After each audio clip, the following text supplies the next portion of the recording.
Here you are again. Your ship has crash-landed, this time on Aether, a world halved into darkened light by a mysterious impact. You've come to aid the Federation troops, but none remain. Only an overpowering sense of terror looms. There has been much death and destruction on the planet of Aether. It will soon fade into darkness. Do you turn back and head to your ship? No. You're Samus Aran, the fearless bounty hunter. The light of this world will be protected, and the gloom that threatens it, extinguished. This is essentially the story behind Metroid Prime 2 Echoes. It's presented in a darker manner than previous Metroids, and it's really fitting for the franchise. Samus Aran is always alone on her quest. It's pretty much just you and a huge world to explore. The benefit of the Prime franchise is that the story is revealed to you through the many scan points along the way, and for the most part, they're quite well written.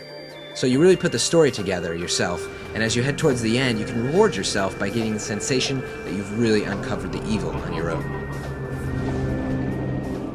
Echoes is still very much about this sense of isolation. I think Retro Studios has done a fantastic job, yet again, setting up this feeling of solitary confinement, especially with the through-the-visor perspective. This opens the door wide for what Echoes is, an exploration game, an adventure at heart. The great debate on it being categorized as a first-person shooter will likely rage on, but make no mistake, Prime 2 Echoes is much like the first. This means that while you certainly spend time fighting enemies off, if you want, the real meat of the experience is in the search and the puzzles that come along the way, much like Zelda isn't strictly an action game, for example. Let's break down then what really makes up gameplay, and in my opinion, what makes it shine. Prime 2 is certainly one of GameCube's top titles, and I think it's a hardcore gamer's game. More than that, it's for Metroid fans. There are specific things that really make it unlike anything else. I think the atmosphere that Retro has created is nearly unsurpassed in video games. The art direction is just jaw-dropping. Everything is alive. Every room has a lot of layers to it. And when you spend a lot of time looking around, you can't help but appreciate it. Smoke and sparks fill the Agon wastes. There's a distinct sense of industry and metal here. Torvus is a rainy, wet place with deep underwater realms that lurk. The temple grounds are basically a desert under the hot sun. Eventually, you end up at the Sanctuary Fortress, which is my favorite area because the art is so stylish. Everything is basically electronic and energized. Check out these intricate little electronic insects that litter the walls in the Sanctuary. Simply awesome style. Then there's the Dark World, which represents half of the experience. Down here, the air is caustic, so Samus has to jump from one protected dome of light to the next. This forces you to strategize during fights and during exploration. Every part of the Dark World has similar geometry to the Light World, but with its own unique puzzles, enemies, and fixtures, it doesn't feel cheap or redundant. It does, however, feel claustrophobic. While the sensation is interesting at first, you will dread the Dark World at times. It really takes getting to a place like the Sanctuary Fortress before you really start to appreciate the duality of the worlds. Prime 2 has you solving puzzles in both the Light and Dark World. You'll have to use portals to constantly switch between key areas, and this is really the most daunting part of Prime 2. The exploration is really intense. You have to know how to use the 3D map, which is really effective. But I think it could have used an upgrade, perhaps a way to switch on and off certain color doors, or highlight rooms that have unopened doors.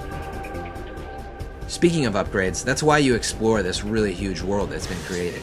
Samus, of course, loses most of her power-ups around the time that she lands. Finding them after exploring for hours is where the payoff is. However, this is where Prime 2 can feel the same. You're searching for many of the same power-ups, Morph Ball, Boost Ball, Missiles, Power Bomb, etc. However, fortunately, new additions have not been completely glanced over. The new Dark and Light Beam add a tremendous amount of strategy to enemy battles, and there are brand new suits and features as well. The Screw Attack has been most anticipated by fans, because it hasn't been seen since Super Metroid. How does it end up working? Well, once you finally got about 15 hours into the gameplay, it's great. It speeds up travel, and Retro even opted for some isometric viewpoints to allow for vertical wall jumping. Thank goodness. However, because it does come late in the experience, it doesn't feel completely utilized, and there's a nagging sensation that it was kind of forced into the design. Nonetheless, it's very welcome. There are some new weapons. I think the Seeker missiles, where you can fire 5 missiles at once, are a great addition to the mix. Then, of course, you have the new visors. The Dark Visor allows you to see hidden switches, and can be pretty useful in combat. Then there's the Echoes Visor, which is like the Screw Attack in that it takes a lot of time to get. When you finally do get it, it's just really bizarre. It allows you to find special sonic switches that are hidden, but more than that, you have to identify tones and solve puzzles in that way sometimes. It's strange, but because it's integrated into boss fights and exploring, it adds yet another layer of complexity, which I'm all for. Of course, the visors still get affected by the environment. You'll get really messed up and splattered by dark goo from the guys in the Dark World. Water rolls off your visor, electricity interferes with it, mist creates dew, and even bright light will temporarily blind you at certain points. It just really adds to the immersion level. The Morph Ball and Spider Ball aspects of the game are probably still my favorite though, since they fit in the series so well. Retro Studios have taken a lot of time to make ball play a core element.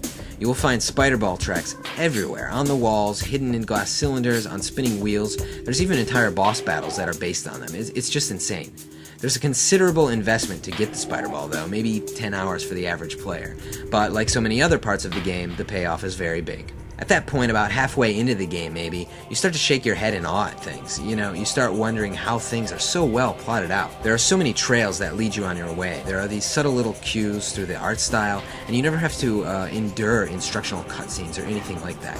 It's just you, solitary confinement. Figure it out, and you will, with patience. That's one big reason why I'd say this is one of my favorite games of all time. It's just such a cerebral experience. You have to figure out a lot of stuff. And there are so many subtle touches. Enemies are not designed to just be merely shot at. You really have to figure them out. Plus, they're just really cool looking. The Ink Smasher, check this guy out. He's like this Hulk. Not even a boss, mind you. And you have to fight through his shields, his earthquake attacks. Then there's these really clever enemies, Resbits, which will actually take your visor offline, and you can't attack them at certain points. Like I said, enemies are just really clever. Enemies are puzzles in their own way. And thankfully, most of the enemies are new. Echoes is very tough because of this. The hint system is minimized, kind of in an old school attitude. It asks you just to explore on your own. Boss battles have been ramped up noticeably, and with most bosses, I died several times before I figured out just what to do. This guy, Quadraxis, you've probably heard about him. Truly talented boss making here. I won't spoil anything for you, but this guy does some cool stuff. And he's basically as complex as the final boss was in the original Prime. I think that says a lot. But he's not the last boss in Prime 2, and again, that's just a sign that Echoes is for very serious gamers. Overall, the single-player experience is simply masterful if you give it time. Rated 9.5, it's easily one of the best games of this generation. For all of its subtleties, its top-notch presentation, its pacing, and so on, I give it my highest recommendation. I wish its beginning were more explosive like Prime 1's Space Station, and I wish the ending didn't send players on a quest to find 9 temple keys with little aid. But in the end, you really have some very big payoffs for all the work that you do. Then there's multiplayer. As a finicky fan of Metroid, I'm sad to see Nintendo and Retro caved and wasted their time on it. It's a hackneyed implementation of what people used more often in the N64 days.